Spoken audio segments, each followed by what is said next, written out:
નમસ્કાર મિત્રો, હું છું વિજય પ્રજાપતિ અને આજે આપણે જોવાના છીએ સ્વાધ્યાય 3.2 નો દાખલા નંબર 3 નો પાંચમું પેટું. તો જો મિત્રો અહીં સંખ્યા આપણને આપી છે કે એક અપૂર્ણાંકના અંશ અને છેદમાં 2 ઉમેરતા 9/11 બને છે અને અપૂર્ણાંકના અંશ અને છેદમાં 3 ઉમેરતા 5/6 બને છે. તો તે અપૂર્ણાંક શોધો. તો મિત્રો આપણે અહીં ધારણા કરવી પડે. ધારણા એટલે કઈ રીતે? તો અંશ માટે આપણે x ધારીએ અને છેદ માટે આપણે y ધારીએ. લખીએ કે ધારો કે અપૂર્ણાંકનો અંશ બરાબર x અને અપૂર્ણાંકનો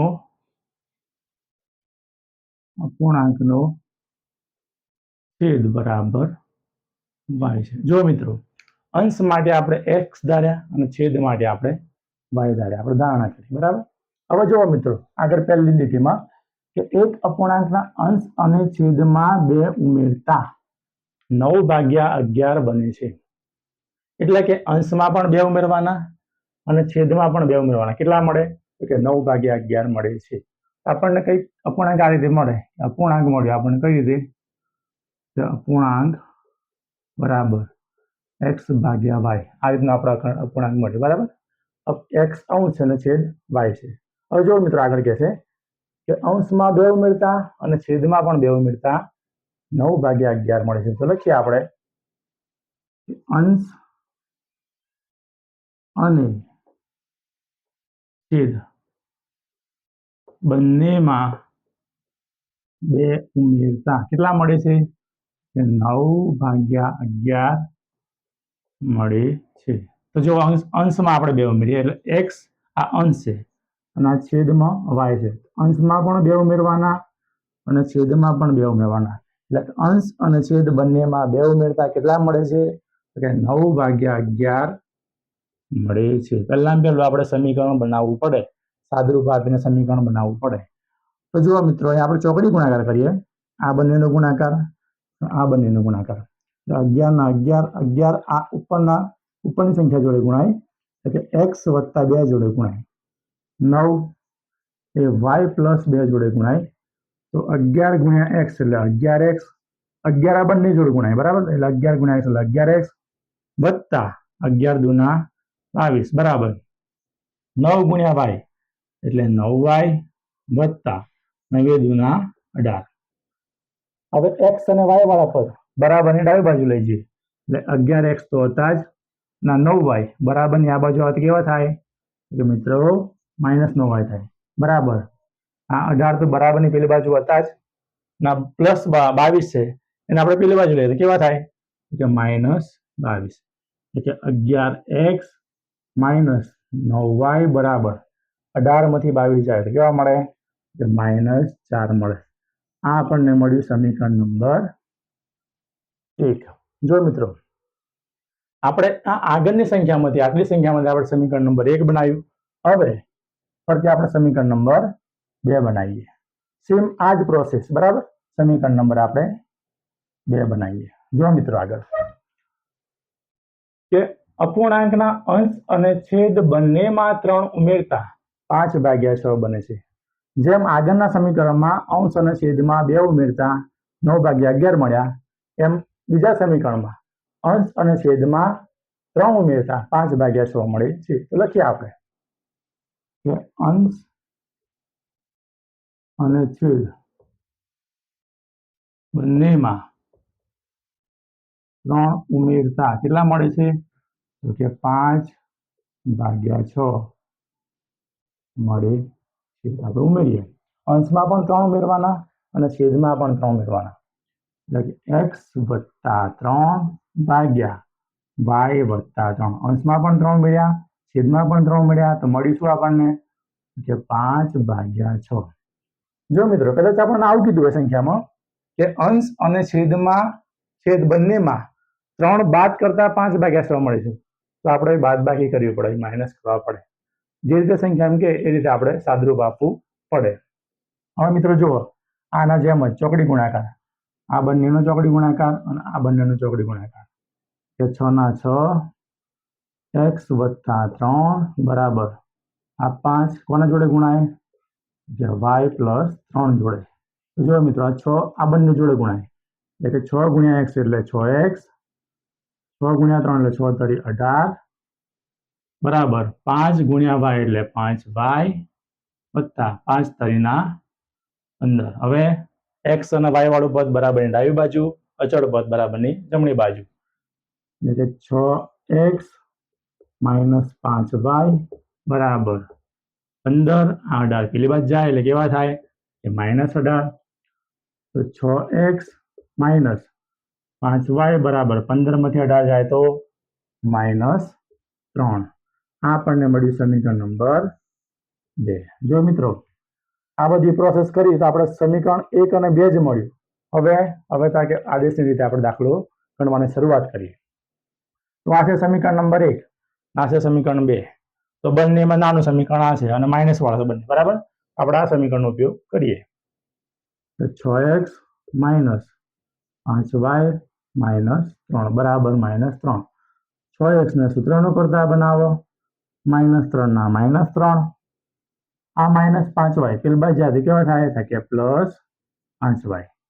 x ના x બરાબર -3 વત્તા 5y ભાગ્યા 6.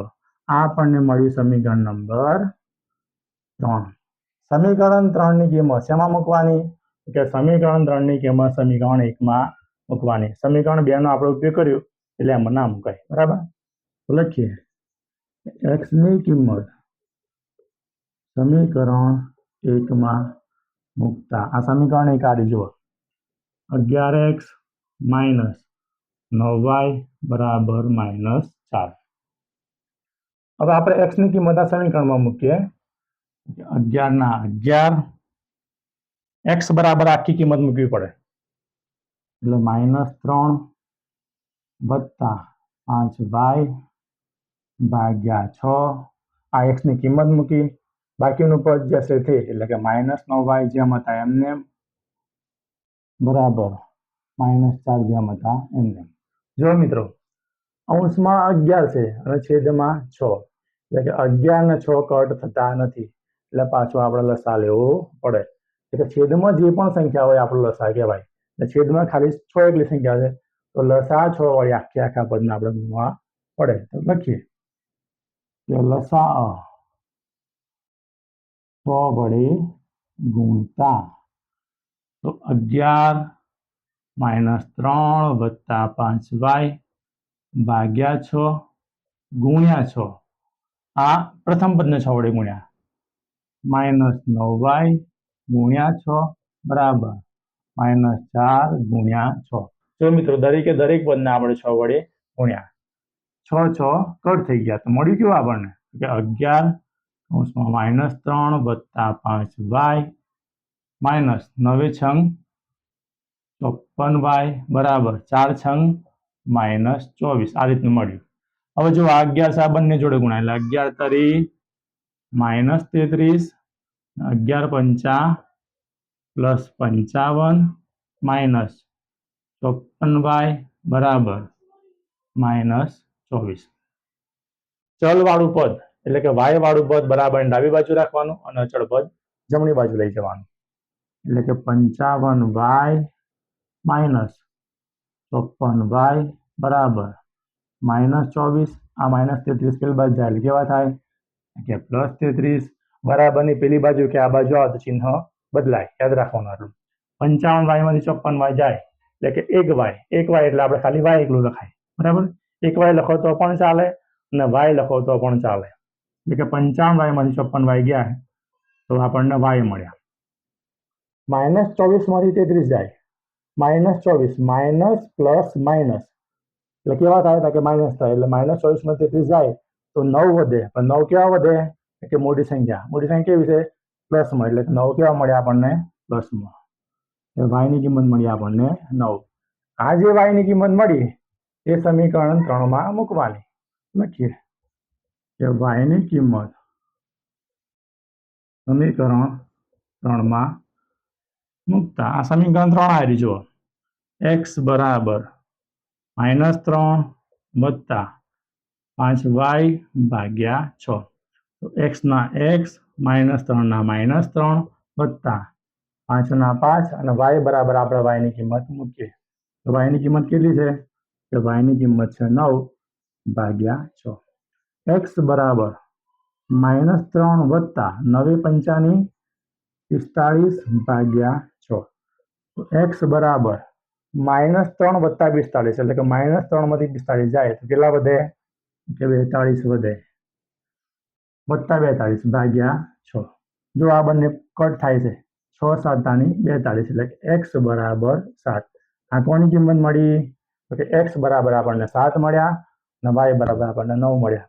એટલે x બરાબર આપણે શું ધારી દીધું કે અપૂર્ણાંકનો અંશ x બરાબર આપણને 7 મળ્યો અને અપૂર્ણાંકનો છેદ y બરાબર આપણને 9 મળ્યો. તો લખી નાખીએ આપણે કે અપૂર્ણાંક આ બાજુ લખીએ અપૂર્ણાંક x ભાગ્યા y બરાબર x ની કિંમત કેટલી મળી કે 7 અને y ની કિંમત કેટલી મળી કે 9. મોસ્ટ ટાઈમ બી દાખલો છે મિત્રો, આ પરીક્ષામાં ઘણી બધી વખત પૂછાઈ ગયો, ધ્યાન રાખજો. Thank you.